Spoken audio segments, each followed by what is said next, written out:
Welcome to the Tutors of Life podcast, where we research life so you don't have to. This is your episode. God, motherfuck. Episode 231. This is your host, Shaun Tutor. And this is Sam. Now I can't put it on YouTube. Why, 'cause I swore? Yeah. They don't actually stop me. We don't get enough viewers for them to actually take that down. Oh, okay, perfect. I was like, in my mind, I was like, don't fuck up the intro. And then you fucked it And I up. fucked it up. If I just let it go and don't think about it, I usually just do it like nothing. Mm-hmm. Dumb. And this is a Tutor episode where we try to teach you something new. All right, cool. There we go. Head of the schedule right now. I'm excited. Head of schedule. You're throwing me off. What are we talking about today, Shaun? Tutoring about today. I watched Alex Hormozi interview Dave Ramsey. That'd be so good. Oh, it was so beautiful. So beautiful. Here is some shit I love. Mm-hmm. Hormozi. Is there like a title to this episode? Like, are you... You just went. You didn't say like what we're actually tutoring on. Oh, we're going to discuss risk. Okay, there we go. Yeah, we're going to discuss risk. Okay, go ahead. Now they have context of what the idea is. Hormozi has zero debt. It's so cool. Zero debt. Mm-hmm. Dave Ramsey has zero debt. Do you know who else has zero debt? Andy Frisella. Andy Frisella. Mm-hmm. These motherfuckers are all worth 9 to 10 figures. Hormozi's like mid-9s he's worth. Mm-hmm. Ramsey and Frisella like close to a bill. Yeah. They don't have debt. Mm-hmm. They don't have debt. Yeah. What the fuck? Yeah. That's cool. They seriously make so much fucking income. Like... Do we know about Rob? If he has debt? Yeah. No, he doesn't. He doesn't like that. He buys everything in cash That's as well. what I thought. Yeah, and he's worth like 30, 40 mil. Yeah. Dude. It's so crazy. These, like... I guess that makes sense, right? Because, like, think... So, if we just, like, paid Oxford off and just got to, like, take in all that cash flow... Maybe Oxford's a bad example. You literally picked the worst one. Yeah. Dutchman. Okay, think how much money we just, like, would get in our pocket if we just paid Dutchman off. Right, 100%, but how are we getting 320 G's to pay it off? Right, that one's, like, too big of one, I guess. I guess that's why I kind of picked Oxford or Ferry, because those ones, like, are smaller. So Bergen, that's a smaller mortgage, right? Mm-hmm. So that'd be a good one, right, to pay off, and then just, like, I guess you could snowball the cash flow into the other ones until they're paid off. Mm-hmm. But the thing, like, it's not even, real estate isn't going to get you there fast enough. Yeah. You have to pick a vehicle. Like, you have to pick a business to generate all this income. So, I mean, like, supplements and Alex Hormozi buys businesses. Mm-hmm. I mean, they started with other things. Started with gyms. Yeah. The thing is, what it comes down to is, like, finding out how to make more income. Mm-hmm. Not how to utilize what you get, but, like, making more income. That's their whole thing. Mm-hmm. That's not easy. So we need to do that and then use that money to pay off our real estate. Yeah, just figure out how to, like, make boatloads of money. That's cool. Anyway, so what did they have to say about this? Any debt has a risk associated with it. Mm-hmm. So it doesn't matter if you have 5% debt, 10% debt, whatever. There's a certain percentage of risk when you own debt, when you have debt. And how Dave Ramsey puts it is any multiple by 0 equals 0. Like any multiple multiplied by 0, compounded over any amount of time is still 0. Yeah. But if you have debt, if you have anything over 0, compounded over time, it like goes up, right? It like goes. So the point they make is like, if you have debt and you have risk over a long enough time horizon, you could get popped. You could get caught up. And it's not even about you not being able to make the payments. Dave Ramsey said in the 80s, he was in his early 20s, had 1.2 million in debt. Mm-hmm. And he was still making his payments. Tenants were still paying him and stuff, but the bank wanted money. So they called all of his notes due. Because all mortgages have a call option. Like any bank can call your mortgage due today. Yeah. So like all of our loans, they could be called today if they want. Yeah. If they wanted to. Which is why we like to keep our leverage lower, because they're less likely to call it. Right. Yep. But there's still risk with it because guess what? They still could. Right. And if they did, our only option would be bankruptcy. Yeah. And then everything we've worked up to this point, even though we were still paying the bills, still doing everything, it'd be gone. So, yeah, it's neat because we don't think about that. Mm-hmm. We think about like, oh, if we're cash flowing this much, then we we cover the mortgage, we cover maintenance, CapEx, we're good, right? Yeah. We don't think about the fact that like something could happen and a bank could call you due. Now, is that going to happen? No. When was the last time banks called notes due? Like pretty much 08, 09. So chance of it happening, I guess if we get in a similar market, you never know. Right. You know, you don't know, because if they did it then and they did it back in the 80s, mm-hmm. I'm sure they did it around 2000. Yeah. I'm sure. So, I mean, if you think about it that way, like, it'll happen again. Let's just hope they call the people due that have low equity. Yeah. Instead of higher equity. Mm-hmm. So, I don't know. It's great. It's interesting to think about like that, because there's risk. There's risk associated with it. But on the other side, tax write-offs. That's why we do it. Yeah. Well, we do it for leverage and tax write-off. It's huge. It's without it, I don't even. Yeah, I could see like obviously once you become a bigger company and you're just like, we've talked about it tons of times on here. Like the tax rules are written in favor of the super wealthy, mm-hmm. and like they obviously use it, and people kind of think of it as a rite of passage to get to that point. Mm-hmm. And so I suppose, once you get to a point, like, it sucks paying 50% in taxes or whatever, but it's whatever. Yeah. Well, yeah, it's interesting. So, like, those guys are all extremely successful. Mm-hmm. I'm sure their tax burden is massive. Yeah. But then you look at people like Robert Kiyosaki, Donald Trump, Rankin, right? Like those guys like that have debt and do cost segregations, mm-hmm. have loans, shit like that. They can bring their tax burden down drastically. Yeah. So, but anyhow, risk. No, it's just think about like your debt and how risky it can be. And you know, do you have a car payment? Do you have multiple car payments? Do you have payments on your toys? Like, mm-hmm. do you have a payment on your house? But whatever, rentals. How leveraged are you on your rentals? Whatever. Everything has a level of risk. Right. So, you know, in theory, you're going to have people renting out your houses for a long term. But what if one of them sits vacant for 6 months? Right. You got to eat that cost. Mm-hmm. What if your income dries up somehow, mm-hmm. right? Like what? So it's all things to like think about more than just like cash flow, I guess. Yeah.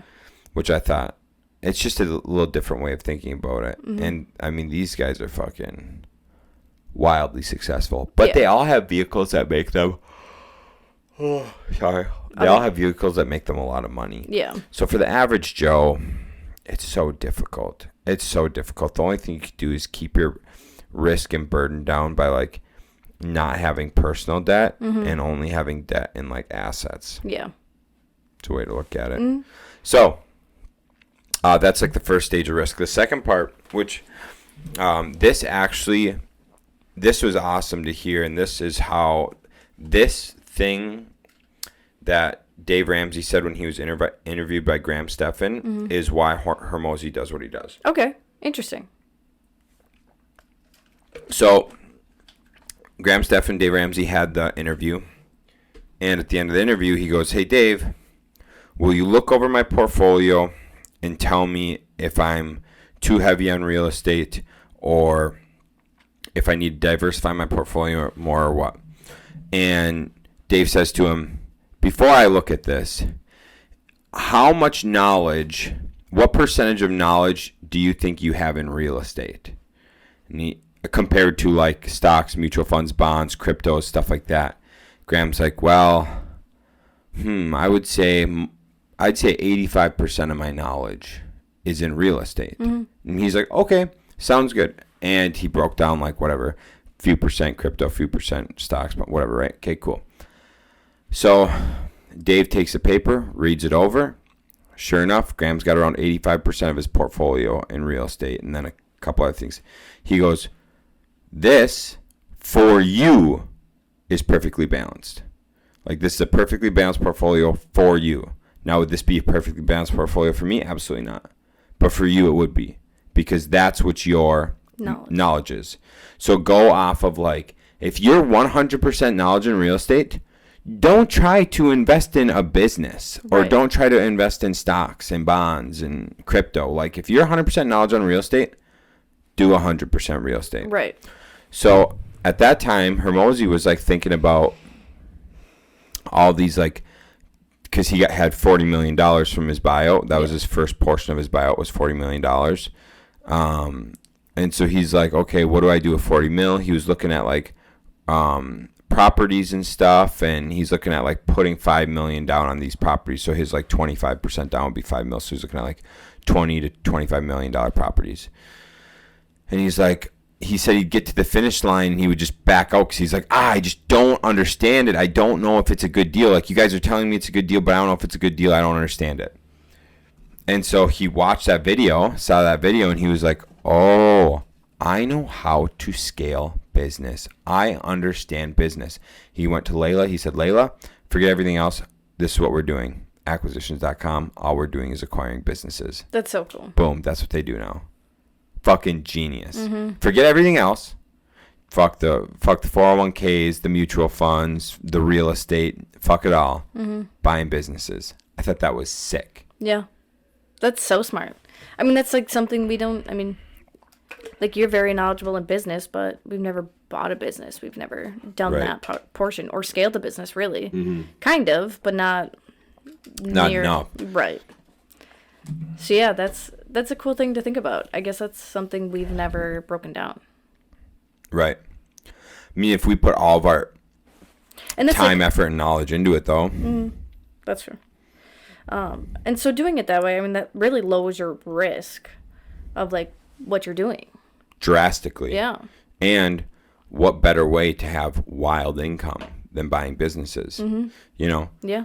So anyways, that's the whole part of risk is like the percentage knowledge you have of it, that's the percentage you should be focused on it. Mm-hmm. If you know 90% construction, well, you should probably be focusing 90% of your time on construction. Yeah. So, yeah, it's super, like, because if you think about, but then there's other aspects. Sorry, there's other aspects of diversifying and like becoming a master of a new skill and shit like that. So you like take that into effect too. But yeah, think of what you can do with that knowledge you currently have. Mm-hmm. Yeah, that's cool. I do like thinking about the debt thing because that really, like, having more debt really makes it, like, risky in the fact of, like, selling your business. Right? Because if you have lots of debt, why would someone want to buy into your business if you have lots of debt on that business? Yep. Like, you're making a huge liability instead of an asset. Well, because then you're buying a liability. Right. Yeah. So it's, like, interesting to think about it in that way, too. Like, by taking on that debt, you are risking your business in a lot of different ways. Oh, absolutely. Yeah, for sure. Interesting. Yeah. But do you think about that with, like, your car, right? Mm-hmm. Right, you have the chance, like, if you bought your car at an expensive price, and let's say car prices plummet. Okay, well, now you want to trade your car in because it's getting too old.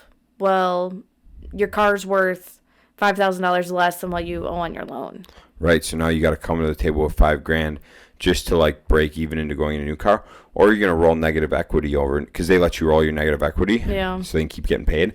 Now you're rolling negative equity into your next vehicle, and then you do it for your next vehicle, and then your next vehicle, and you're just rolling all this negative equity downhill. I don't know, dude. It's so true, and it's just like at the end of the day, like Dave Ramsey says, cash is king. It really is. Mm-hmm. There's so much to that. Yeah. I mean, there's been houses like that, like we've taken the offers that are all cash. We've been outbid by offers that are all cash. Oh yeah. Yeah. Mm-hmm. I mean, it is really a good way to go. Yeah. Yeah. But that's not our game. No. It could be someday, but not it definitely ain't right now. It would be. I think I would like that 10, 15 years from now. I'm gonna tell you actually the only way I'll ever do that. Why? How? Age. So if I'm over 50 years old, age is one. The other way, if we ever go to a flat tax. If we go to a flat tax, I'll do it. Yeah, that would make sense. But right now, with how the tax laws are and stuff. Yeah, you can write interest off, so it makes sense. Leverage interest, it makes so much sense. Mm-hmm. And so, but if that changes and we get a flat tax ever, I don't necessarily care about, like, I understand, like, I guess you get a couple things, right? So you get your debt pay down, mm-hmm. You get depreciation, you get appreciation. And so I guess when you look at, like, getting into properties with low money down, the more properties you can have, the higher your upside is at the end of the day, right? Yeah. I mean, you got higher risk for sure, but your upside's so much higher too, because if we've got 5 paid off properties, but someone's got 20 properties leveraged, in 20 years, we had 5 properties that appreciated. Yeah. In 20 years, they have 20 properties that appreciated. So it doesn't even matter what the fuck we made in cash flow those 5 years, or those 20 years. Yeah. Because those 20 properties just ass fucked us with value at the end of the day. Yeah. You know? So, I mean, that's a way to look at it, too, is like your total asset, your total asset. What's the whole picture of the asset? Mm-hmm. Which is, if you have a loan on it, you got debt pay down, you got tax, you got depreciation, you got appreciation.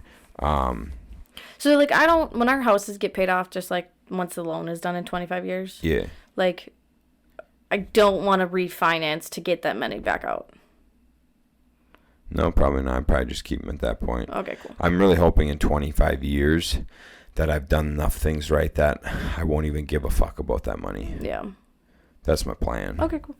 If we haven't done that, please, we fucked up. Uh-huh. We fucked up. So. Anything else on risk? No. That was the main shit. Was just those 2 things from. And that's it. The last thing I'll say about it is Tyler made a post. Yes. About being financially free. Mm-hmm. This kind of goes off the same topic. Financially free, you can use it for your own term, however you want. Financially free, a lot of people think is like you don't have to go to work tomorrow. Yeah. Like you can survive without having to go to work, which that's like financially free. But a couple people said listen to Dave Ramsey. Mm-hmm. Some people said do a W-2, put money in your 401k, and then there was a lot of dumbass comments. Ryan, I think, had the best comment. Yeah. Which was follow the people, or like find the people that you want to be like financially, mm-hmm. and do what they say. Yeah. Like, it's literally that simple, and that's how like so many of the guys I've listened to said that about like character and like whatever. Like find the person you want to be like and mimic what they do. Mm-hmm. If there's someone with great character, mimic what that person does. And then anytime you have like a moral battle within yourself, go, what would that person do? Yeah. And then that's how you act. Yeah. And so it'd be the same thing with finances is like, if you want to be like Dave Ramsey, follow Dave Ramsey and do exactly what he says. Just anytime you're in a situation where you're like, oh, should I like whatever the fuck buy these new shoes with my credit card? Should I buy? What would Dave Ramsey do? No, he'd wait to buy the shoes till he has the cash. Yeah. Okay, boom, done. Too easy. If you like Grant Cardone, what does Grant Cardone do? Fucking big apartments. Doesn't buy anything under like 36 units. He leverages, and then he uses other people's money to do the deal. So what would you do? Anytime you're in question, well, I'm not going to buy a duplex. Yeah. I'm going to find money. I'm going to look for a 36 plus unit, and I'm going to get debt. If that's who you want to be like, that's what you do. You know what I'm saying? So it's very much he couldn't have said any better. Yeah. Just and do that with like everything. Do that with fucking everything in your life. Find somebody, or one person. Don't ever mimic one person for everything, but take a little bit of every person. Yeah. And then make it your own person. Like we love like Andy and how he runs his business. So like obviously we're going to listen to Andy about running his business. You like how Grant Cardone leverages his money. So you should listen to Grant Cardone. Right. For the financial side. Yep. Yeah, I mean I like that. It works. Take some stuff from everyone. Yeah. And just do that. And you should listen to more than one person anyway. Listen to so many other people in one. Yeah, that's the issue we're having in society anyways right now. It's just too many people are so focused on like their one news source, and that news source isn't the best. So yep. It's good to look around. That's what we got. And that's risk. That's why I haven't finished the Comparing Countries podcast yet. Okay. We'll get there. Anyways, cool. Next week I think we might review a little bit on not using apps. Yeah. Yeah. Cool. Sounds good. All right. Well, thanks guys. Thanks for tuning in. Hope you learned something. See ya. Bye.